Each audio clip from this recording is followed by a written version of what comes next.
What's up, everybody? It's your favorite hood healer. It's your favorite hood high priestess. It's your favorite motivational dominatrix. It's your favorite auntie, captain, goddess, king. Lady Speech in the place to be, and I want to welcome you back to this here channel. You could be anywhere in the world. As a matter of fact, you are somewhere in the world, and you're choosing to spend a little time and spend a little space with me. So thank you for that. If you like what I'm doing, if you like what you see, if you're feeling all of this, and if you're feeling all of me, make sure you hit the like button, make sure you hit the subscribe button, and make sure you hit that notifications bell so you can keep up with everything I'm doing around here.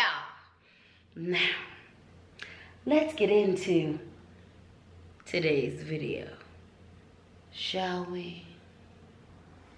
All right, y'all, as you can see, not only from the title of today's video, but from this lovely, sparkly pink background, you already know what time it is. It is dun dun dun dun dun dun dun dun dun dun dun dun dun dun dun dun dun dun dun. Woo! Ask Lady Speech. That's right, we're back with another Ask Lady Speech installment, baby. Ask Lady Speech installment, honey. Ask Lady Speech installment, baby.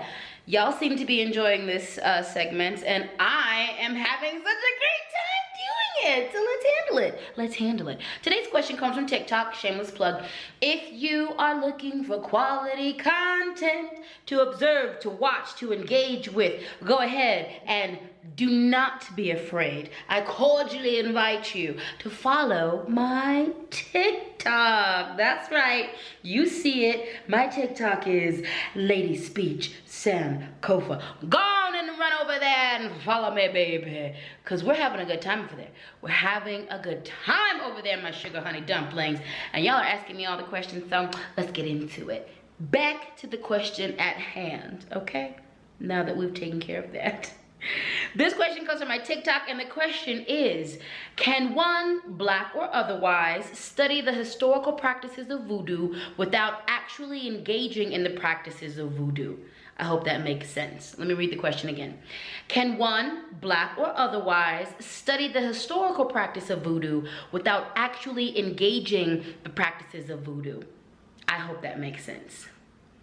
Number one, my love, it definitely makes sense. Number two, awesome freaking question. Number three, let's get into it. So basically, this person wants to know, can they, and I happen to know that this person is black, but can they, as a black person or a non-black person, study voodoo without engaging in the practices of voodoo? And the answer is yes. You can. You absolutely can. Now, in a lot of closed practices and a lot of practices in general, there's going to be general information that's out there, okay? There's going to be some books, there might be elders who speak on it, there might be some videos, but in a lot of practices, there is general information that is out there that's, you know, left out there to the public, left for the practitioners to, you know, find their way home to these traditions. So you are definitely allowed to take advantage of this information, this general information that's out there. If you are black, if you are otherwise, and you are interested in some of the cultural practices of voodoo, and I want to remind you that voodoo is far-reaching and wide, darling. There is Dominican versions of voodoo. There is, you know, Haitian voodoo. There is Louisiana voodoo. And we also know that there is voodoo that comes from Africa, okay? And there are other little, you know, sects and things and denominations of voodoo. This has happened because of the diaspora, because of the way black people were stolen and taken and bought and sold into bondage and slavery, and how we took, this is evidence of us taking our spirituality with us across the lands as we were spread across, you know, the world. So yes, you are able to take advantage of the general information that's out there. Now, a word of advice, okay? Due to global anti-blackness, due to misogynoir, due to the way Christianity, Islam, and Judaism has been used to demonize Native Indigenous religions, not only of Black people, but other Native Indigenous people. You are going to find, and also due to capitalism, colonialism, and the bastardization of everything, there is a lot of fake news out there in regards to some of these religions. There are people who have published many things that are propaganda and very damaging propaganda when it comes to some of these religions and these faiths and these practices. So discernment is going to be key, okay? Discernment is going to be key. Also going into this understanding that this is prevalent. Here's the other thing about studying these closed practices or or religions that you're not necessarily practicing. There is general information, and then there is information that's just not going to be available to you, and you're going to need to be okay with it. You're going to need to be okay with that. In studying a lot of these religions, there's things that are going to be offered up to you, and there's things that are not going to be offered up to you because they are only exclusively for the practitioners, for the members, for the initiates of that faith. And if you encounter those roadblocks, if you encounter seemingly incomplete information, respect that you have been given what you are given, and the rest of that book is not for you. It's absolutely positively not for you. So yes, you can definitely practice. You can definitely not practice, but you can definitely research. You can definitely study. You can definitely look into the way other people, there's nothing wrong with learning about the way our brothers and sisters and our siblings across the globe speak with God, worship, connect with God, connect with their ancestors, connect with their spiritual team. That's a beautiful thing when we are able to exchange information, when we're able to invite people into certain parts and aspects of our life and share that connects us. It's a wonderful thing. Just know that not everything is for you, and you are not supposed to have access to everything. And when you are given access to the level that you are giving access, love that, cherish that, go forth and luxuriate in that, but also just be respectful of that and don't step out or over the boundaries that have been placed upon you. The key component to all of this is respect. Respect, respect, respect. As long as you approach these things with respect and with reverence, you should be fine. And when we approach practices or people or cultures with respect, this means that we are on the lookout for boundaries that we might need to pay attention to. That if a boundary is set for us from this space that we are studying or looking into or exploring our curiosity within, if those group of people, if that practice itself sets a boundary with us, then we respect that boundary. If there's places within that we can't go, there's places within that we can't go.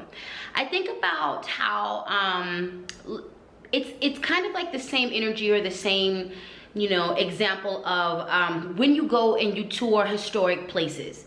There's a lot of places in the United States and other parts of the world where you can go and they've preserved buildings, they've preserved houses, they've preserved these establishments in the way that they used to be, and you're allowed to go and tour some of these spaces. However, I think about an old house that I went to explore. I can't remember what we were doing, but we were traveling, we were doing some tour stuff. Anyway, we ended up at this historical house that was very important to American history somehow, some way. I don't know, I forget, I was little.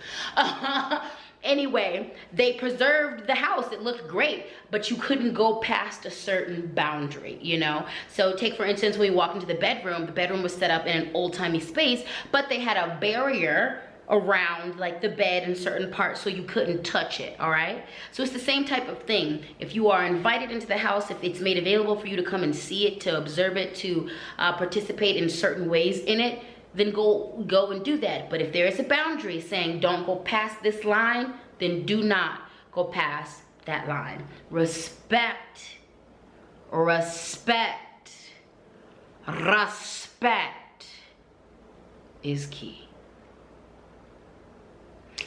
All right, y'all, that's it for today's video. I hope this has enlightened you, enhanced you, taught you, or entertained you in some way, shape, or form. Remember, my loves, I take questions from everywhere. So if you're following me on Twitter, feel free to DM me and ask me questions there. If you're following on TikTok, y'all already know you have permission to ask me questions there. Y'all are beginning to ask me more questions here on YouTube. You can definitely ask me questions on my Instagram and on my Facebook. I would love to educate and answer you. And with that being said, just in case no one has told you today, you're pretty freaking valuable, man. You are a gift. You are a value and an asset to every single community you are a part of. Thank you for surviving all you have survived. And also, I want to thank you for your support.